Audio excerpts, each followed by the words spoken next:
Assalamualaikum warahmatullahi wabarakatuh. Alhamdulillahirabbil alamin, nahmaduhu wa nasta'inuhu wa nastaghfiruhu wa nastahdihi wa natubu ilayh. Wa na'udzu billahi min shururi anfusina wa sayyiati a'malina, may yahdihillahu fala mudilla lahu wa may yudlilhu fala hadiya lahu. Asyhadu an la ilaha illallah wahdahu la syarika lahu وأشهد أن محمدا عبده ورسوله وصفيه وخليله اتخذه الله خليلا كما اتخذ الله جل في علاه إبراهيم خليلا صلوات ربي وسلامه على آله وأصحابه ومن سار على نهجه وتمسك بسنته إلى يوم الدين. يا أيها الذين آمنوا اتقوا الله حق تقاته ولا تموتن إلا وأنتم مسلمون. وقال تعالى: يا أيها الناس اتقوا ربكم الذي خلقكم من نفس واحدة وخلق منها زوجها وبث منهما رجالا كثيرا ونساء واتقوا الله الذي تساءلون به والأرحام إن الله كان عليكم رقيبا. يا أيها الذين آمنوا اتقوا الله وقولوا قولا سديدا يصلح لكم أعمالكم ويغفر لكم ذنوبكم ومن يطع الله ورسوله فقد فاز فوزا عظيما. فإن أصدق الحديث كتاب الله وخير الهدي هدي محمد صلى الله عليه وسلم وشر الأمور محدثاتها فإن كل محدثة بدعة وكل بدعة ضلالة وكل ضلالة في النار. معاشر المسلمين والمسلمات جماعة صلاة subuh rahimani wa rahimakumullah. Rabbi shrah li sadri wa yassir li amri wa hlul 'uqdatam min lisani yafqahu qawli. Kembali kita melanjutkan pembahasan kitab hadis Al-Arba'in An-Nawawiyah. Pada kesempatan kali ini kita masuk ke dalam pembahasan hadis yang ketiga, yaitu hadis yang membahas tentang rukun-rukun Islam. Hadis dari sahabat yang mulia Abdullah bin Umar.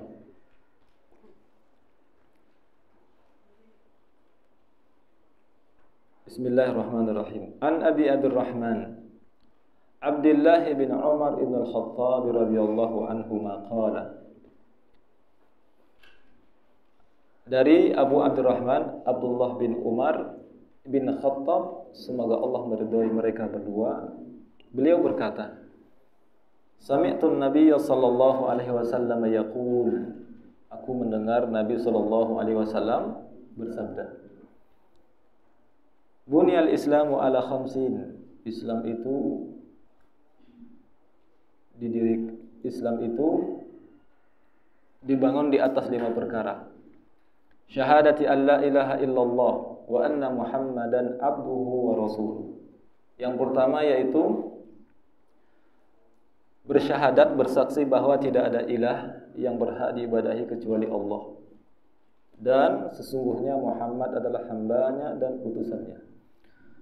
Wa iqamis shalah. Yang ketiga mendirikan salat. Yang kedua mendirikan salat. Wa ita'iz zakah. Yang ketiga menunaikan zakat. Wa hajjil bait, berhaji ke Baitullah. Wa shaumi Ramadan, dan berpuasa di bulan Ramadan. Rawahu Al-Bukhari wa Muslim. Hadis ini riwayat Imam Bukhari dan Imam Muslim rahimahumullahu taala. Ma'asyiral muslimin rahimani wa rahimakumullah. Hadis ini Nabi sallallahu alaihi wasallam mengibaratkan bahwa Islam itu ibarat sebuah rumah, yang mana rumah itu memiliki 5 pondasi. Kalau seseorang memiliki rumah yang bernama Islam, setiap hamba yang mengaku Islam, maka Nabi mengibaratkan seperti rumah, yang mana rumahnya itu terdiri dari 5 pondasi. Maka kelima pondasi tersebut Nabi SAW menyebutkan 2 kalimat syahadat, salat 5 waktu, menunaikan zakat, berpuasa di bulan Ramadan, dan haji ke Baitullah bagi yang mampu. para ulama rahimahumullah, mereka sepakat untuk poin yang pertama, fondasi yang pertama, rukun Islam yang pertama, yaitu syahadat, bersyahadat alla ilaha illallah wa anna muhammadan abduhu wa rasuluh, bersaksi bahwa tidak ada ilah yang berhak diibadahi kecuali Allah, dan bahwasannya Muhammad itu adalah hamba dan utusannya, hamba dan rasulnya sallallahu alaihi wasallam. Untuk rukun Islam yang pertama, maka para ulama semuanya sepakat, siapa yang meninggalkan rukun Islam yang pertama ini, maka dia telah kafir. Maka dia kafir wal iyad billah. Hanya saja terkait rukun Islam yang 4, selain dari 2 kalimat syahadat, para ulama berbeda pendapat. Para ulama berbeda pendapat. Maka untuk 4 rukun Islam selain 2 kalimat syahadat, ada 4 kelompok. Para ulama ada 4 kelompok, 4 pendapat. Yang pertama, orang yang meninggalkan sholat, orang yang meninggalkan salah satu dari rukun 4 dari 4 rukun ini, kata para ulama dari golongan yang pertama, kelompok yang pertama, bahwa mereka meninggalkan salah satu 4 rukun ini dan mereka berkeyakinan itu tidak wajib.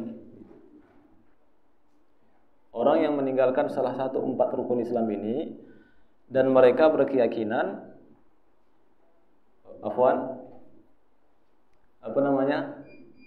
ada 4 golongan yang terkait 4 rukun Islam ini selain syahadat, itu terbagi menjadi 2 golongan.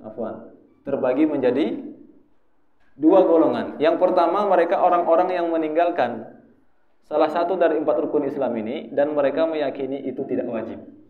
Mereka meyakini itu tidak wajib. Orang yang meninggalkan karena meyakini bahwa itu tidak wajib, maka dia telah kafir. Dan ini untuk golongan yang pertama ulama juga sepakat. Mereka telah kafir.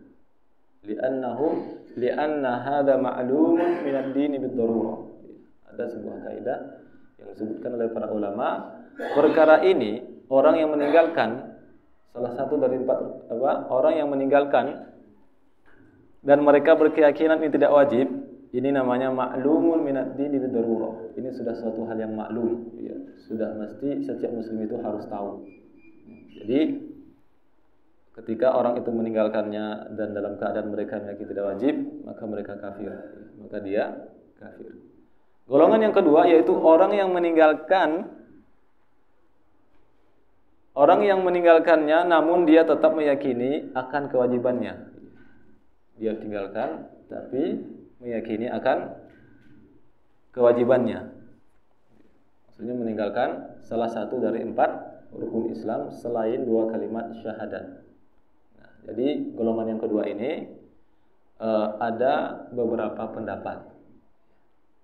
Golongan pertama ulama sepakat, golongan yang kedua yang mereka masih meyakini itu wajib. Nah, di sini ulama berbeda pendapat. Lebih kurang ada 4 pendapat. Pendapat yang pertama, bahwa para ulama yang mengatakan, pendapat yang pertama, ulama mengatakan bahwa yang kafir itu adalah orang yang meninggalkan sholat saja. Yang kafir itu adalah orang yang meninggalkan sholat saja. Maksudnya orang yang meninggalkan rukun Islam yang kedua saja. Pendapat yang kedua, mereka mengatakan bahwa yang kafir itu adalah orang yang meninggalkan sholat dan zakat. Orang yang meninggalkan sholat dan zakat. Artinya selain sholat dan zakat, itu masuk dalam kategori dosa besar. Yang ketiga, mereka mengatakan bahwa orang yang meninggalkan salah satu dari rukun Islam, maka dia telah kafir. Orang yang meninggalkan salah satu dari rukun Islam, maka dia telah kafir. Berarti dari nomor 1 sampai nomor 5. Kalau pendapat yang pertama, orang yang kafir itu kalau dia tinggalkan sholat, tapi kalau dia meninggalkan puasa, zakat, haji, dosa besar. Pendapat yang kedua, bahwa yang kafir itu adalah orang yang meninggalkan sholat kafir, termasuk orang yang meninggalkan zakat kafir. Yang ketiga, bahwa orang yang meninggalkan salah satu dari 5 itu kafir. Yang keempat, kelompok yang keempat, bahwa orang yang meninggalkan salah satu dari rukun Islam yang 5 selain 2 syahadat, namun dia masih meyakini kewajibannya, maka dia tidak kafir. Maka dia tidak kafir, dan ini pendapat yang mu'tamad di dalam madhab Syafi'i. Namun kata para ulama, mana pendapat yang lebih kuat? Pendapat yang lebih kuat yaitu pendapat yang pertama. Pendapat yang kuat yaitu pendapat yang pertama, pendapat yang mengatakan bahwa yang kafir itu adalah orang yang meninggalkan sholat saja. Adapun yang meninggalkan puasa, zakat, haji itu tidak kafir, tapi dosa besar. Jadi hukum orang yang meninggalkan pendapat yang terkuat yang terkait siapa yang meninggalkan salah satu dari 4 rukun Islam selain 2 kalimat syahadat, yang benar itu, pendapat yang kuat itu adalah bahwa pendapat yang mengatakan orang yang meninggalkan sholat saja dia kafir, selain sholat tidak kafir. Jadi termasuk yang berpendapat bahwa orang yang meninggalkan zakat kafir, ini adalah pendapat yang lemah. Ini adalah pendapat yang lemah. Jadi setelah diteliti oleh para ulama hadis bahwa yang berpendapat zakat itu, orang yang meninggalkan zakat itu kafir, itu tidak, dalilnya tidak kuat, marjuh, dalilnya marjuh. Salah satu dalil yang menunjukkan bahwa orang yang meninggalkan zakat itu tidak kafir, yaitu di dalam hadis Nabi SAW, riwayat Imam Muslim rahimahullah taala, Rasulullah SAW bersabda, "Ma min sahibi dhahabin wa fiddah." Kata Nabi, siapa yang memiliki emas dan perak, la yu'addi minha haqqaha, kemudian dia tidak membayarkan zakatnya, illa idza kana yaumul qiyamah, nanti di hari kiamat, sufihat lahu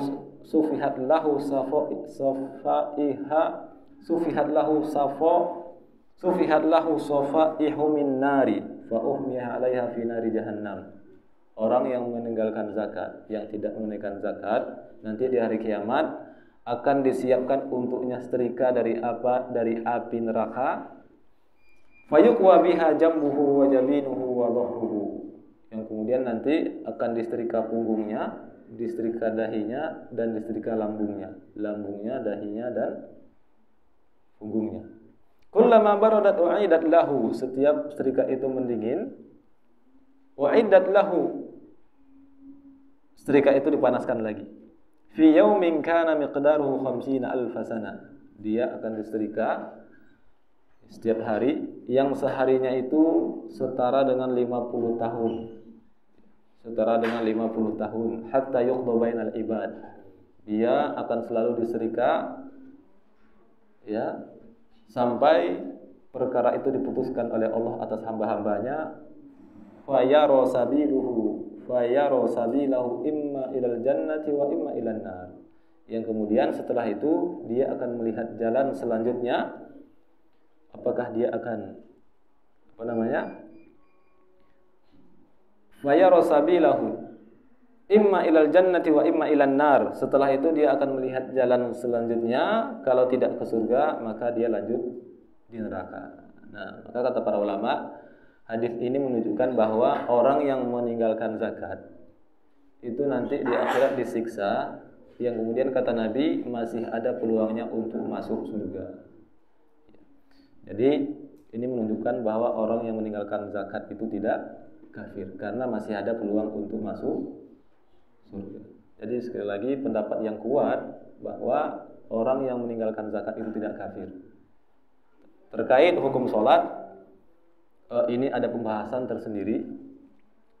Namun secara umum orang yang meninggalkan sholat, pendapat yang kuat itu adalah kafir.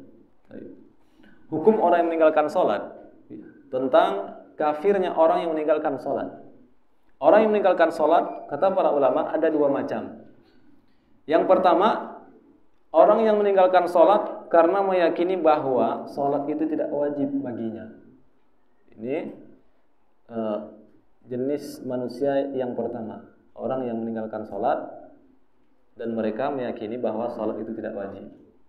Contoh misalkan ada orang-orang yang mereka berkeyakinan bahwa dia sudah tidak lagi terkena kewajiban syariat, termasuk ibadah sholat. Misalkan ada orang-orang yang merasa bahwa dia sudah naik derajatnya, dia merasa sudah masuk ke dalam tingkat ma'rifat misalkan, yaitu orang-orang sufi. Maka kata para ulama, orang seperti ini maka dia kafir. Dia tinggalkan sholat karena meyakini sholat itu tidak wajib, maka dia kafir. Yang kedua, orang yang meninggalkan sholat karena malas, artinya dia masih meyakini. Dia meninggalkan sholat karena malas dan dia masih meyakini sholat itu wajib. Nah, jadi untuk golongan manusia yang kedua ini, yang mereka meninggalkan sholat karena malas, tapi masih meyakini wajibnya sholat, nah, ulama berbeda pendapat. Kenapa ulama berbeda pendapat tentang hukum yang kedua? Hukum orang yang kedua, karena memang ada beberapa hadis yang kemudian para ulama menafsirkan berbeda-beda. Salah satu hadisnya tentang orang yang meninggalkan salat dia adalah kafir. Hadis dari sahabat yang mulia dari Buraidah bin Husayb radhiyallahu anhu. Anna Rasulullah sallallahu alaihi wasallam bersabda, bahwa Rasulullah sallallahu alaihi wasallam bersabda, "Al-ahdu alladhi bainana wa bainahumus shalah, faman tarakaha faqad kafar." Perjanjian yang memisahkan antara kita dan mereka adalah salat. Faman tarakaha faqad kafar. Siapa yang meninggalkan salat maka dia telah kafir. Kemudian hadis dari Jabir bin Abdullah radhiyallahu anhu. Beliau mendengar Rasulullah sallallahu alaihi wasallam bersabda, "Inna bainar rajuli wa bainasyirki wal kufri tarkus shalah." Sesungguhnya antara seorang dengan kesyirikan dan kekufuran adalah meninggalkan salat. Maka para ulama berbeda pendapat tentang makna kafir yang disebutkan oleh Nabi sallallahu alaihi wasallam. Orang yang meninggalkan salat maka dia telah kafir. Lebih kurang ada 3 pendapat. Pendapat yang pertama, para ulama mengatakan bahwa orang yang meninggalkan salat dia kafir, tapi makna kafirnya kufrun asghar, kafir yang kecil. Artinya orang yang meninggalkan sholat dia tidak murtad, tapi dia telah melakukan dosa besar. Ini pendapat yang pertama. Orang yang meninggalkan sholat itu kafir, tapi kafir kecil, kufrun asghar. Dia telah melakukan dosa besar. Dan pendapat yang pertama ini adalah pendapat dari kalangan mazhab Syafi'i. Yang kedua, pendapat yang kedua mengatakan orang yang meninggalkan sholat dia telah kafir. Dia telah kafir meskipun hanya meninggalkan 1 sholat tanpa wudu. Kafir di sini maksudnya sekali meninggalkan sholat kafir. Kafir keluar dari Islam. Yang ketiga, pendapat kelompok ulama yang ketiga, mereka mengatakan bahwa seseorang yang meninggalkan sholat yang dihukumi kafir itu adalah orang yang meninggalkan sholat secara total.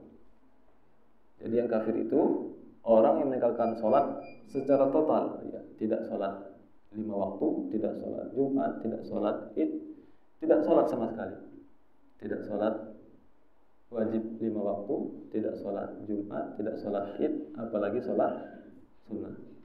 Nah, ini pendapat yang ketiga. Dan ini adalah pendapatnya Syekh Muhammad bin Shalih Al-Utsaimin rahimahullah ta'ala. Nah, pendapat mana yang kuat? Pendapat yang terkuat, yang rajih itu adalah pendapat yang ketiga. Pendapatnya Syekh Muhammad bin Shalih Al-Utsaimin rahimahullah, bahwa yang kafir keluar dari Islam itu ketika seseorang meninggalkan sholat secara total. Maknanya apa? Maknanya orang yang meninggalkan sholat kadang-kadang sekali-kali itu tidak kafir, tapi dia jatuh ke dalam dosa besar. Namun kata para ulama, sekalipun seperti yang dijelaskan bahwa yang terkuat itu, yang kafir itu adalah orang meninggalkan salat total, tapi jangan pernah berpikir tidak mengapa sekali-kali. Ketinggalkan sholat sekali-sekali kemudian aku beristighfar, jangan. Karena kata para ulama, kalau sekali saja orang meninggalkan sholat itu sesungguhnya seorang hamba itu dalam bahaya besar. Orang meninggalkan sholat itu dalam bahaya besar. Karena kan bisa jadi pendapat yang mengatakan sekali meninggalkan sholat murtad bisa saja benar, waliyadzubillah. Ala kulli hal, ya, seperti kata Nabi, as-salatu imaduddin, sholat itu adalah tiangnya agama. Orang meninggalkan sholat sama saja dia tidak peduli dengan kondisi bangunan rumahnya, tidak peduli dengan kondisi bangunan Islamnya. Ma'asyiral muslimin wal muslimat rahimani wa rahimakumullah. Jadi di dalam hadis ini Rasulullah sallallahu alaihi wasallam mengibaratkan Islam itu seperti sebuah rumah yang memiliki 5 pondasi. 5 pondasi bangunan Islam yang disebutkan oleh Rasulullah sallallahu alaihi wasallam ini sudah paten, tidak bisa diganti, tidak bisa dirubah, tidak bisa ditambah, tidak bisa dikurang. Sebenarnya kalau kita lihat di dalam syariat, di dalam banyak ibadah, masih banyak ibadah-ibadah yang lebih besar daripada 5 rukun Islam yang disebutkan oleh Nabi. Namun sekalipun masih banyak ibadah yang besar, ibadah yang agung, lebih daripada 5 rukun Islam ini, tapi Nabi tidak masukkan ke dalam 5 rukun Islam. Nabi tidak jadikan ibadah yang lebih besar daripada yang 5 ini masuk ke dalam salah satu pondasi bangunan Islam. Salah satu contoh ibadah yang lebih agung daripada 5 rukun Islam ini apa? Ibadah jihad. Al-jihadu fi sabilillah. Kata Nabi sallallahu alaihi wasallam, ra'sul amril Islam wa amuduhu shalah wa dirwatu salamihi al-jihadu fi sabilillah. Kata Nabi, puncaknya dari dalam agama Islam ini adalah al-jihadu fi sabilillah. Tapi sekalipun demikian, sekalipun amalan jihad itu adalah amalan yang lebih besar, Nabi tidak memasukkan jihad fi sabilillah dalam rukun Islam. Sama al-amru bil ma'ruf wan nahyu 'anil munkar, ad-da'watu ila Allah, ini semuanya adalah perkara-perkara yang lebih agung dan lebih besar. Lebih agung dan lebih besar. Pertanyaannya, kenapa ibadah yang lebih agung itu tidak dimasukkan ke dalam 5 rukun Islam? Para ulama, karena 5 rukun Islam ini itu kelima rukun Islam ini adalah semuanya ini ibadah yang langsung terkait dengan Allah, yang langsung berhubungan dengan Allah, ibadah murni yang langsung berhubungan dengan Allah. Adapun ibadah-ibadah yang lain itu ibadah yang diwajibkan karena maslahat. Allah taala alam. Baik. Jadi di antara pelajaran dari hadis ini bahwa Islam itu ibarat bangunan yang memiliki 5 pondasi. Jadi ada 2 pelajaran penting di dalam hadis ini kata para ulama. Yang pertama, pelajaran penting dan pelajaran besarnya bahwa setiap hamba nanti di hari kiamat semuanya masing-masing akan menghadap Allah membawa bangunan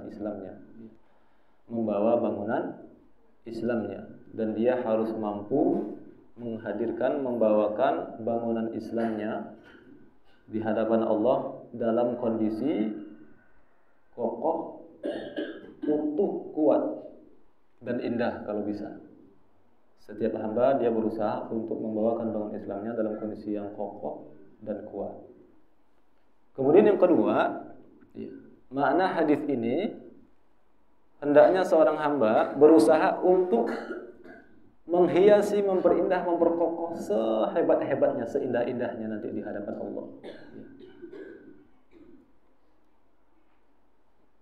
Jadi cara menghias bangunan Islam yang nanti kita bawakan di hadapan Allah, kata para ulama, menghiasi 5 pondasi ini, mengokohkan, kemudian memperhias, memperkuat dan memperindah bangunan Islam itu dengan cara memperbanyak amalan-amalan sunnah. Dengan cara memperbanyak amalan-amalan sunnah. Jadi 5 rukun Islam ini, di antara 5 rukun Islam ini ada beberapa amalan ibadah yang tergabung di dalamnya. Yang pertama yaitu 2 kalimat syahadat, yaitu menggabungkan antara ibadah lisan dan ibadah hati. Untuk rukun Islam yang pertama yaitu syahadat, menggabungkan antara ibadah lisan dan ibadah hati. 2 kalimat syahadat itu bukan hanya ibadah lisan. Bukan hanya ibadah lisan, tapi lebih tepatnya syahadat itu adalah ibadah lisan dan ibadah hati. Siapa yang mencukupkan, siapa saja yang membatasi bahwa syahadat itu hanya ibadah lisan, nah Islamnya Islamnya belum serius. Bisa-bisa Islamnya tidak diterima kalau syahadatnya hanya di lisan. Karena orang-orang munafik mereka mahir dalam lisannya, mahir dalam berbicara, tapi keyakinan dan isi hatinya bertentangan dengan apa yang diucapkan oleh lisannya. Jadi untuk rukun Islam yang pertama ini, dia harus meyakini dengan hatinya dan mengamalkan dengan hatinya dan lisannya. Yang kedua, ibadah salat. Ibadah salat itu adalah ibadah badan. Ibadah salat itu adalah ibadah fisik, ibadah badan. Jadi untuk mengokohkan dan menghiasi tiang salat ini, pondasi Islam yang kedua ini, yaitu dengan cara memperbanyak salat sunnah. Memperbanyak salat sunnah. Sehingga salat sunnah itu bisa menutupi kekurangan-kekurangan ketika kita memiliki kekurangan-kekurangan ketika menjalankan salat wajib. Yang ketiga yaitu zakat. Zakat adalah ibadah harta. Zakat itu adalah ibadah harta. Untuk menghiasi rukun Islam yang ketiga ini, atau yang keberapa ini zakat? Cara menghiasi ibadah zakat yaitu dengan memperbanyak sedekah. Menghiasi pondasi zakat ini dengan memperbanyak sedekah. Kemudian puasa. Ya, puasa ini adalah ibadah menahan diri. As-shaum artinya menahan. Puasa itu adalah ibadah menahan diri. Cara menghias, memperkokoh pondasi puasa dengan cara memperbanyak puasa-puasa sunnah. Kemudian haji. Haji adalah ibadah harta dan badan. Ibadah harta dan badan. Cara mengokohkan pondasi haji, rukun Islam yang kelima, yaitu bisa dihiasi dan dikokohkan dengan memperbanyak dengan memperbanyak haji sunnah bagi yang mampu atau beribadah umroh berikutnya berulang-ulang kalau dia mampu. Jadi salah satu pelajaran penting dari hadis ini, kata para ulama, bahwa amalan wajib itu bisa ditutupi kekurangannya dengan ibadah-ibadah sunnah. Maknanya apa?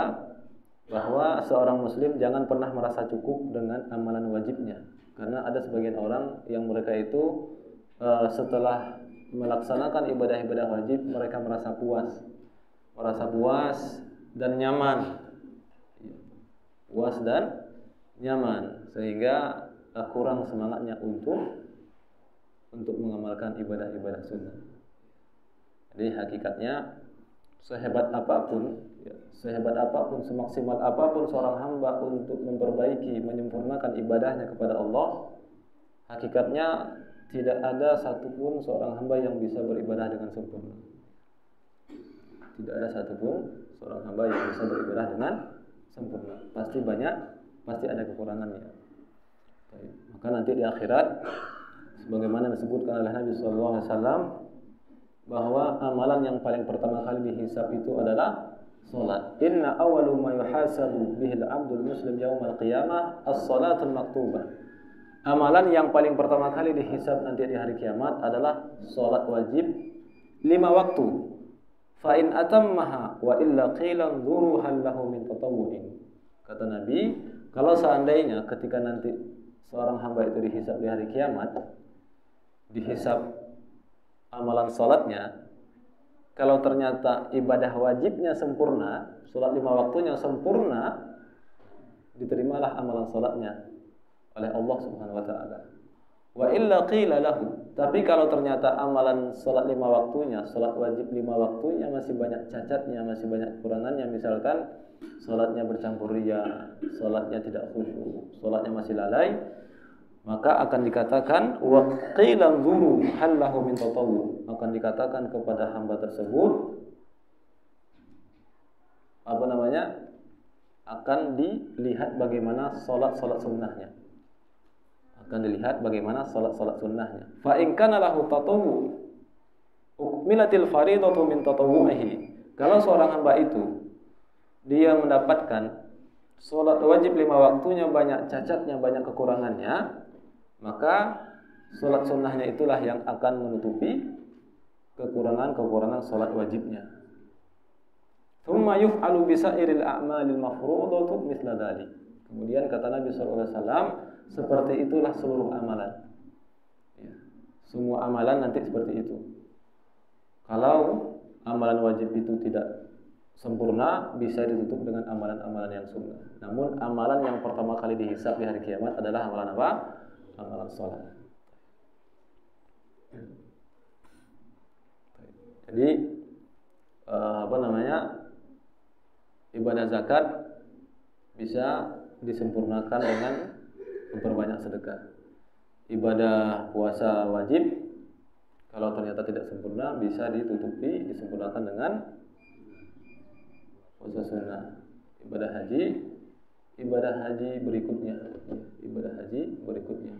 Al-umratu ila al-umrati kafaratu lima bainahuma wal hajjul mabruru laisa lahu jazaa'u ila jannah. Jadi kalau hajinya diulang-ulang, itu harapannya bisa menyempurnakan haji yang wajibnya, haji yang pertamanya.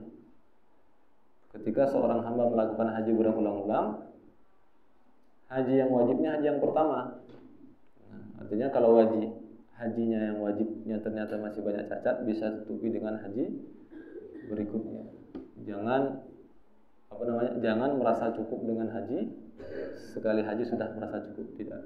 Jadi cara berpikir yang benar itu, pemahaman yang benar itu bahwa setelah selesai melaksanakan satu ibadah, termasuk ibadah haji, ya mestinya seorang hamba itu dia jangan pernah merasa puas. Jangan pernah merasa puas bahwa aku sudah melakukan ibadah haji, rukun Islamku telah sempurna, alhamdulillah. Tapi yang benar, ya Allah mudahkan aku untuk bisa beribadah haji lagi. Mudahkan aku untuk bisa beribadah haji lagi. Baik. Jadi di dalam salah satu kitab syarah Al-Arba'in An-Nawawiyah,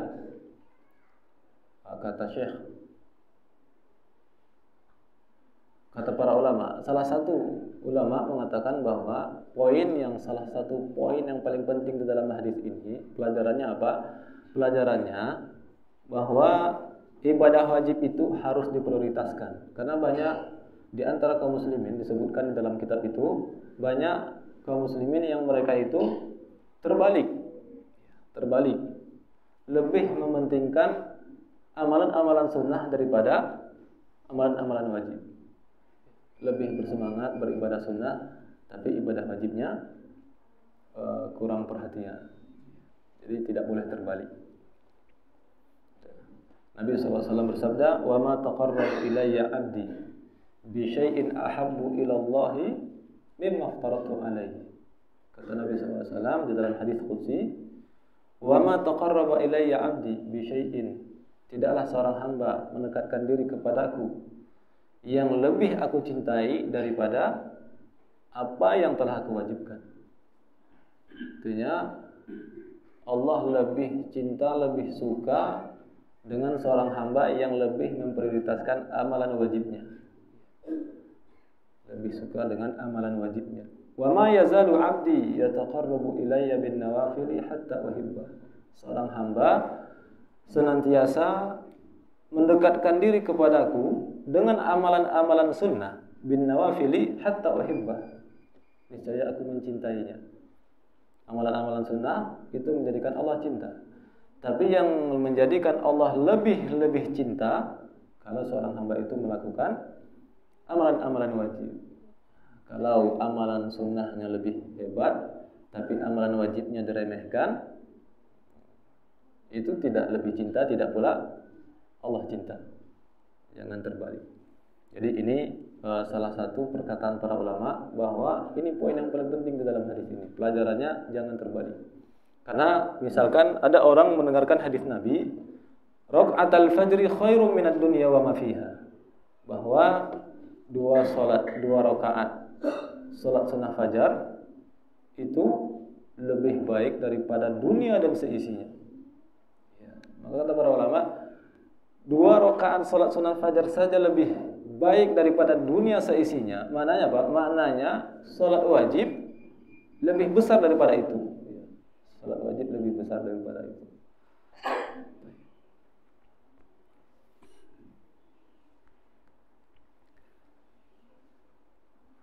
Jadi terkait ibadah salat, ya Pak ya, terkait ibadah salat itu pendapat yang kuat, pendapat yang rajih itu seseorang itu kafir, tapi kafirnya itu kufur asghar.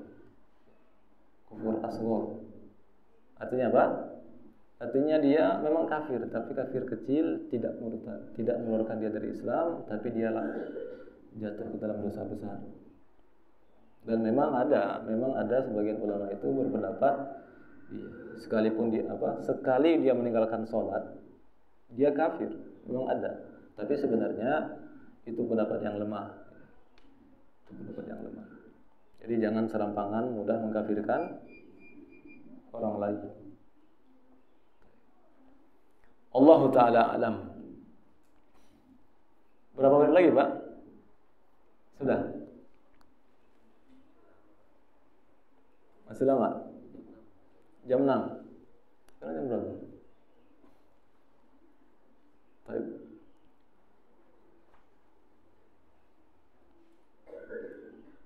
Mungkin sampai di sini saja. Warahmatullahi subhanaka Allahumma bihamdika asyhadu an la ilaha illa anta nastaghfiruka wa natubu ilaik. Assalamualaikum warahmatullahi wabarakatuh.